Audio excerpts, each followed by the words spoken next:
really saw, I believe, call it vision or word from the Lord, 2 weeks in a row, every night, an awesome sense of calamity coming to the nation as a result of its sin, rampant sin. I talked about cars and houses not being able to be sold. I talked about a flood of filth on television that was coming, programs that would be incubated in hell. We're going to see the devil glorified on television. We're going to see nudity on primetime television. And it's the prophet Nahum's prophecy coming to pass. God said, behold, I'll pour abominable filth upon you.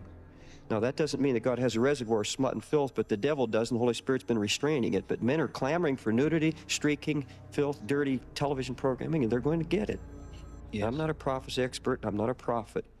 But I got a historical view of how God deals with nations who reach what I call flashpoints.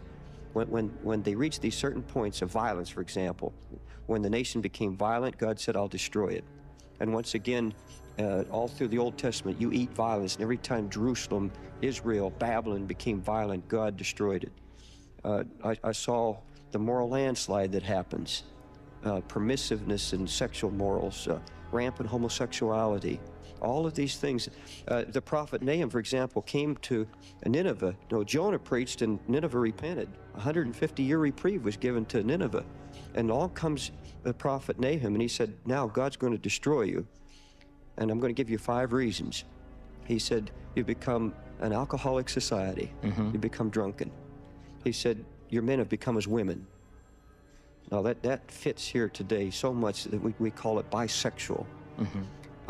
He said, your leaders have become as grasshoppers. In other words, they won't make decisions, they promise everything to everybody. He said, you're running to and fro, your shepherds have begun to slumber, they're sleeping, and your people are left empty and void and wasted. Now, how can God destroy Nineveh for these 5 sins and allow us to commit the 5 same sins rampantly and get away with it? There's no possibility of that. The prophet Azariah came to Jehoshaphat. He says, as long as you trust God, God is with you. The moment you forsake God, God forsakes you. And at that point, America's in trouble. And if we do not have from our government leaders now, we have congressmen who've asked us to vote for them, they're born-again believers. All right, then let them take their stand. Let them not be ashamed of Jesus Christ. Let Christ be integrated into the government. All right, then we'll see the Lord keep this judgment suspended. He'll keep withstanding, he'll keep withholding it. He's done that time and time again all through history.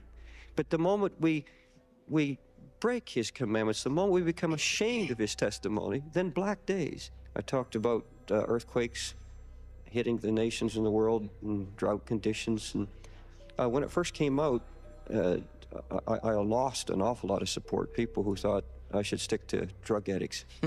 And I was consequently driven to my Bible.